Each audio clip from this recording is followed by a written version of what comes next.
Hello दोस्तों, मैं हूं फ्रांसिस। सभी का स्वागत करता हूं क्रिप्टो वेलकम बिल्कुल फ्रेश वीडियो के अंदर। एंड यार, संडे डेफिनेटली बर्बाद किया है सीजी ने और कहीं ना कहीं सैम अल्टमैन ने मिलके।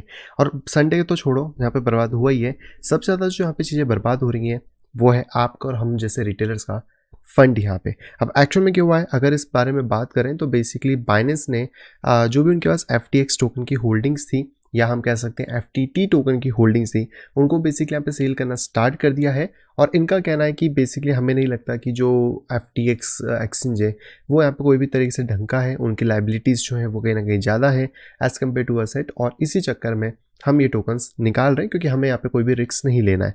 तो सिंपली अगर सीजेड की बात करें तो सीजेड यहाँ पे ऑलरेडी अपना बात कर चुके हैं कि जो FTX में उन्होंने लास्ट टाइम इन्वेस्ट किया था, और उस इन्वेस्टमेंट से उनसे रफली यहाँ पे $2.1 बिलियन का फंड मिला है, जिसके अंदर उसके उनके पास BUSD और FTT टोकन आए थे। तो BUSD तो इनके खुद के ही हो गए, तो कोई इशू नहीं है। लेकिन जो FTT टोकन बचे थे अराउंड 500 to 600 मिलियंस के, उनको बेसिकली ये यहाँ पर लिक्विडेट करने की कोशिश कर रहे हैं। और इनका कहना है कि हम कोई भी इशू यहाँ पे या फिर कोई भी रिस्क ऐसा नहीं लेना चाहते जैसा लास्ट टाइम लूना के साथ हुआ था, और उस टाइम पे बाइनेंस को भी डेफिनेटली उससे बहुत ज़्यादा असर हुआ है। अब आप सोचोगे कि यार सीजी के पास जो कि बाइनेंस BNB टोकन होल्ड करते हैं, उनके पास FTT टोकन कैसे आ गए? तो बेसिकली बाइनेंस हर जगह इन्वेस्टमेंट करता है, और जब FTX सेक्शन स्टार्ट हुआ था तो इनिशियल आप कह सकते हैं कि पार्टनर के अंदर या फिर इन्वेस्टर के अंदर सीजी का भी वहाँ पे इन्वॉल्व थे। इसी के तौर पे यहाँ पे बहुत ज़्यादा लंबी चौड़ी बहस चल रही थी, और यहाँ पे बहुत सारी चीज़ें हुई हैं जिस तरीके से हमने देखा। कहीं ना कहीं बाइनेंस ने इसको सेल भी कराए, और इतने में जो एलमेंडा रिसर्च है, बेसिकली FTX एक्सचेंज जो है वो एलमेंडा रिसर्च के अंडर आता है, क्योंकि एलमेंडा रिसर्च एक पेरेंट कंपनी है। तो एलमेंडा रिसर्च की जो नई CEO है, हम कह सकते हैं कैरोलिन, उन्होंने बेसिकली बोला है कि अगर कुछ ऐसी बात है तो ठीक है, हम रेडी हैं। आप हमें जितने भी FTX टोकन हैं वो यहाँ पे $22 के रेट पे बेच दो, हम खरीदने को तैयार है। और इवन दैट हमारे पास जो वेरिफिकेशन या फिर जो कॉर्पस है वो बेसिकली $10 बिलियन से ज़्यादा है, और जो कि यहाँ पे रिफ्लेक्ट नहीं किया गया है। तो अगर अभी हम इस न्यूज़ आर्टिकल के अकॉर्डिंग यहाँ पे चेक करने की कोशिश करें तो $14.6 बिलियन की एसेट्स यहाँ पे बताई जा रही है, और 8 बिलियन का लोन यहाँ पे बताया जा रहा है, या लाइबिलिटी आप कह सकते हो, जिसमें 7.4 बिलियन अनडिफाइंड लोन्स यहाँ पर आते हैं FTX के। तो ये सारी कहानी यहाँ पे चल रही है, और इसी के साथ जैसे मैंने आपको बताया कि इनकी जो CEO है, इन्होंने यहाँ पे बताया कि हम लोगों के पास बैलेंस बढ़िया खासा है, हमारी बैलेंस शीट बढ़िया है, और 10 बिलियन की एसेट ऑलरेडी इन्होंने रिफ्लेक्ट नहीं करी है जो कि हमारे पास यहाँ पर है। तो अब इससे आपको क्या करना है, क्या यहाँ पे चीज़ें हो सकती हैं? तो सबसे पहले FTT की अगर प्राइस की यहाँ पे बात करी जाए तो यहाँ पे आप ये चीज़ क्लियरली देख सकते हैं कि FTT के प्राइस के अंदर एक अच्छा खासा हमें डंप देखने को मिला है। कल का लाइव नहीं देखा था तो जाके देख लेना, हमने इसके बारे में बात करी थी, जहाँ पे हमें ऑलरेडी एक सेल यहाँ से मिल चुकी है। सेकंड सेल के लिए बस मैंने आपको कल भी ये बताया था कि प्राइस हो सकता है थोड़ा बहुत ऊपर की तरफ आ जाए $28 तक, लेकिन यहाँ से हमें एक सेल देखने को मिल सकता है। आने वाले दिनों में इस चीज़ का बिल्कुल ध्यान रखें कि अगर इसका बेस लेवल जो कि $18 का है, FTT का ये टूटता है, तो यहाँ पर जो अगला प्राइस हमें मिलेगा FTT के अंदर वो अराउंड $8 to $9 के आसपास होगा। तो यस, FTT टोकन आपको $8 से $9 में मिल सकता है। देखो, FTX कोई छोटा मोटा एक्सचेंज नहीं है।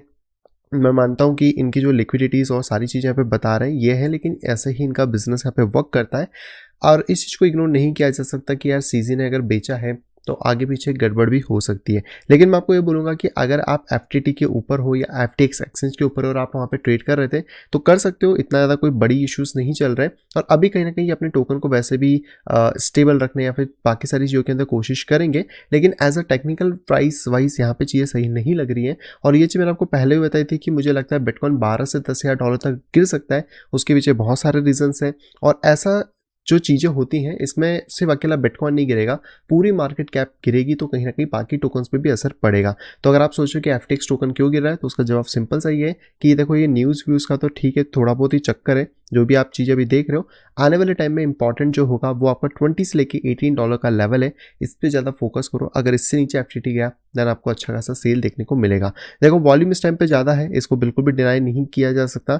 एंड यहाँ पर अगर बात करें तो जो ईथर स्कैन है वो ये बता रहा है कि 23 मिलियन FTT टोकन जो है, जो कि $530 मिलियन के यहाँ पे बनते हैं, वो बेसिकली आप कह सकते हैं यहाँ पे गए हैं, और कहीं ना कहीं ये ट्रांसफरेशन हमें यहाँ पे देखने को मिली है ईथर चेन के ऊपर। तो अब अगर ये सारी चीज़ें यहाँ पे चल रही हैं, बट सीजर ने ये भी कहा है कि ये मार्केट पे इसका मिनिमम इम्पैक्ट हो, इसलिए हम इसको एक बार में बेचेंगे नहीं, हम इसको टुकड़ों में बेचेंगे कुछ महीनों के अंदर। बट ऐसा देखो, बोलने की बात और ये सारी चीज़ें अलग है। भले सीजर ये बोल रहे हैं कि हम ट्रांसपेरेंसी रखना चाहते हैं और इसी के कारण हम अपने सारे एक्शन ट्रांसपेरेंट दे रहे हैं, लेकिन ये कोई सही तरीका नहीं, क्योंकि अगर इतना छोटा अमाउंट आपको बेचना भी है, 1 बिलियन 1.5 बिलियन का, मतलब छोटा तो नहीं है अमाउंट, पर इसमें से जो एफटीटी टोकन है वो बहुत ज़्यादा अमाउंट के नहीं है, तो कहीं ना कहीं ये चुपचाप भी बेच सकते थे। फोकट में ड्रामा क्रिएट करना, फोकट की सारी चीज़ें करने का कोई सेंस नहीं है। पहले लूना के साथ चीज़ें हो चुकी हैं, वजीर एक्स के साथ इन्होंने ऑलरेडी कांड कर चुके हैं, अब एफ टी एक्स की यहाँ पे बारी आ चुकी है। और एफ टी एक्स पे एक खतरा बस यही लगता है कि यार कल को अगर ये इतना बड़ा एक्सचेंज अगर फेल कर जाता है देन ये थोड़े से रिस्की हो सकती है।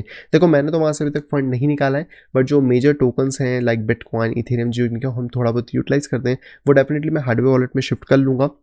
छोटे मोटे टोकन्स में वहाँ पे पड़े रहने दूंगा, क्योंकि एफ टी एक्स एक्सचेंज जैसे मैंने बताया कि इतना छोटा नहीं है। और एलमेंडा रिसर्च का आप सभी को पता है कि एलमेंडा रिसर्च कोई छोटी मोटी कंपनी नहीं है, उसका फंड बहुत सारी जगह पे इन्वेस्टेड है, बहुत सारी चीज़ें चल रही हैं। अभी जो क्रिकेट चल रहे थे उसमें भी एफ टी एक्स ने यहाँ पे कहीं ना कहीं एज ए स्पॉन्सर था, अगर अपने बोर्ड्स देखे होंगे क्रिकेट के अंदर भी, तो कहीं ना कहीं ये अपने आप को स्ट्रॉन्ग पोजिशन में रखते हैं। हाँ, इसमें देखो चीज़ें खराब हो सकती हैं, लॉसेस हो सकते हैं, लॉस हम सबको बियर करना की आदत भी डालनी पड़ेगी। लेकिन अगर आपको ऐसा लगता है यार थोड़ा रिस्की है और ये सारी चीज़ों से है ना जम नहीं पाएगा, तो आप पूरा फंड शिफ्ट करो वॉलेट्स के अंदर, नॉट एनी एक्सचेंज। क्योंकि आप एक्सचेंज पे पैसा रखोगे, मान लो कल को बाइनेंस के बीएनबी के साथ कल को कुछ ऐसा हो जाए, देन फिर आप क्या करोगे, सीजेट ने आपसे बहुत सारे लोन छुपा रखे होंगे, तो भी चीज़ यहाँ पे बिगड़ सकती हैं।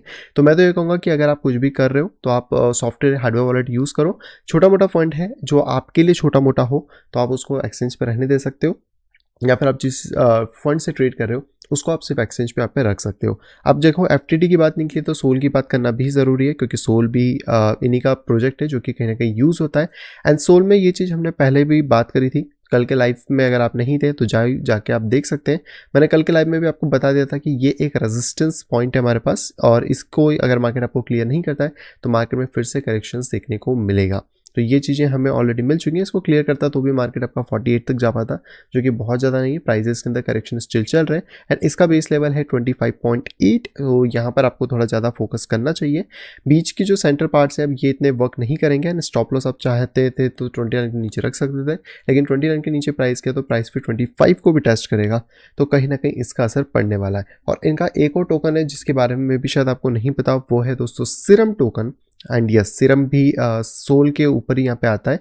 इसमें भी हम लोगों ने कल यहाँ पे बात करी थी, क्योंकि मार्केट कहीं ना कहीं थोड़ा अच्छा बिहेव कर रहा था, तो मैंने आपको दो चीज़ें बताई थी कि यहाँ पर ये मे बी एक शोल्डर, हेड एंड शोल्डर सा फॉर्मेशन क्रिएट कर सकता है, बट यहाँ पर एक छोटा रेजिस्टेंस है और यहाँ पे एक बड़ा रेजिस्टेंस है, तो हम लोगों को यहाँ छोटे रेजिस्टेंस से ही प्राइस के अंदर क्रैश देखने को मिला है। एंड सीरम टोकन इस टाइम पे कहीं ना कहीं बहुत ज़्यादा डिक्लाइन कर रहा है। तो ये चीज़ मैंने आपको कल भी क्लियर करी थी कि जब तक ये $1 के ऊपर नहीं जाता है तब तक कोई सेंस नहीं बनेगा, तब तक इसके अंदर करेक्शन स्टिल कंटिन्यू रह सकते हैं। थोड़ा बहुत बस मार्केट इसको सपोर्ट यहाँ पे देने की कोशिश कर रहा है, जो कि इतना ज़्यादा काम का सपोर्ट नहीं है। और अगर ये सपोर्ट को मार्केट तो ऑलमोस्ट ब्रीच कर चुका है, और अगर मैं इस लाइन से बात करूँ तो यहाँ पे अगर प्रॉपर्ली क्रैशेस रहते हैं तो हाँ, मार्केट के अंदर आपको थोड़ा सा क्रैश देखने को मिल सकता है। तो ये चीज़ें आपको डेफिनेटली देख के चलनी चाहिए, सारी चीज़ों में क्या हो रहा है। एंड मेरी जो राय थी एफटीएक्स के ऊपर वो मैंने आपको बता दी है, बाकी देखिए आपका डिसीजन, आप क्या करना चाहते हो। पर ये जो कुत्ते बिल्ली वाली लड़ाई होती है ना, जो ये इन्होंने स्टार्ट करी, ये चलती रहेगी। और अगर आप इससे ज़्यादा बच के चलना चाहते हो तो मेनली आप ये करा करो कि आपका ज़्यादा से ज़्यादा फंड हार्डवेयर वॉलेट या सॉफ्टवेयर वॉलेट में रखो, जहाँ पे आपका फंड आपके कंट्रोल में रह सके और ना कि किसी एक्सचेंज के।